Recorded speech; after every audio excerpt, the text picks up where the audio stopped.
السلام علیکم ورحمۃ اللہ۔ معزز ناظرین کرام، آئیے آج ہم آپ کو یہ بتاتے ہیں کہ قوم سبا پر سیلاب کس طرح آیا۔ ناظرین، سبا عرب کا ایک قبیلہ ہے جو اپنے مورث اعلیٰ سبا بن یشجب بن یعرب بن قحطان کے نام سے مشہور ہے۔ اس قوم کی بستی یمن میں شہر صنعاء سے 6 میل کی دور پر واقع تھی۔ اس آبادی کی آب و ہوا اور زمین اتنی صاف اور اس قدر لطیف و پاکیزہ تھی کہ اس میں مچھر نہ مکھی نہ پسور نہ کھٹمل نہ سانپ نہ بچھو۔ موسم نہایت معتدل، نہ گرمی نہ سردی۔ یہاں کے باغات میں کثیر پھل آتے تھے کہ جب کوئی شخص سر پر ٹوکرا لیے گزرتا تو بغیر ہاتھ لگائے قسم قسم کے پھلوں سے اس کا ٹوکرا بھر جاتا تھا۔ غرض یہ کہ وہ قوم بڑی فارغ البالی اور خوشحالی میں امن و سکون اور آرام و چین کی زندگی بسر کرتی تھی، مگر نعمتوں کی کثرت اور خوشحالی نے اس قوم کو سرکش بنا دیا تھا۔ اللہ تعالیٰ نے اس قوم کی ہدایت کے لیے یکے بعد دیگر 13 نبیوں کو بھیجا جو اس قوم کو خدا کی نعمتیں یاد دلا کر عذاب الہی سے ڈراتے رہے، مگر ان سرکشوں نے خدا کے مقدس نبیوں کو جھٹلا دیا، اور اس قوم کا سردار جس کا نام حماد تھا، وہ اتنا متکبر اور سرکش آدمی تھا کہ جب اس کا لڑکا مر گیا تو اس نے آسمان کی طرف تھوکا اور اپنے کفر کا اعلان کر دیا، اور اعلانیہ لوگوں کو کفر کی دعوت دینے لگا، اور جو کفر کرنے سے انکار کرتا اس کو قتل کر دیتا تھا، اور اللہ عز و جل کے نبیوں سے نہایت ہی بے ادبی اور گستاخی کے ساتھ کہتا تھا کہ آپ لوگ اللہ تعالیٰ سے کہہ دیجئے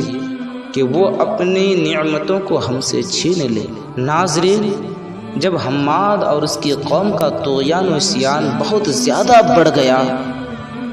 تو اللہ رب العزت نے اس قوم پر سیلاب کا عذاب بھیجا، جس سے ان لوگوں کے باغات اور اموال و مکانات سب غرق ہو کر فنا ہو گئے، اور پوری بستی ریت کے تودوں میں دفن ہو گئی، اور اس طرح یہ قوم تباہ و برباد ہو گئی کہ ان کی بربادی ملک عرب میں ضرب المثل بن گئی۔ عمدہ اور لذیذ پھلوں کے باغات کی جگہ جھاؤ اور جنگلی بیروں کے خاردار اور خوفناک جنگل اگ گئے، اور یہ قوم عمدہ اور لذیذ پھلوں کے لیے ترس گئی۔ ناظرین، قوم پر کس طرح سیلاب آیا۔ قوم سبا کی بستی کے کنارے پہاڑوں کے دامن میں بند باندھ کر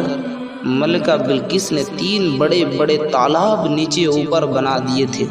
ایک چوہے نے خدا عز و جل کے حکم سے بند کی دیوار میں سوراخ کر دیا، اور وہ بڑھتے بڑھتے بہت بڑا شگاف بن گیا،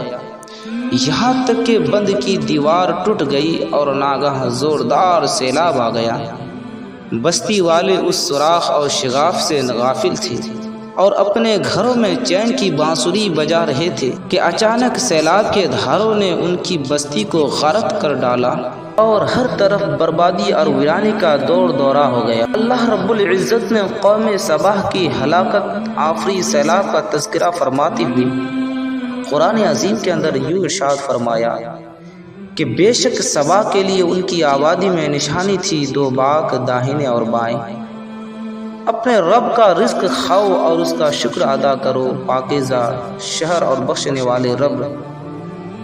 تو انہوں نے منہ پھیرا تو ہم نے ان پر زور کا سیلاب بھیجا،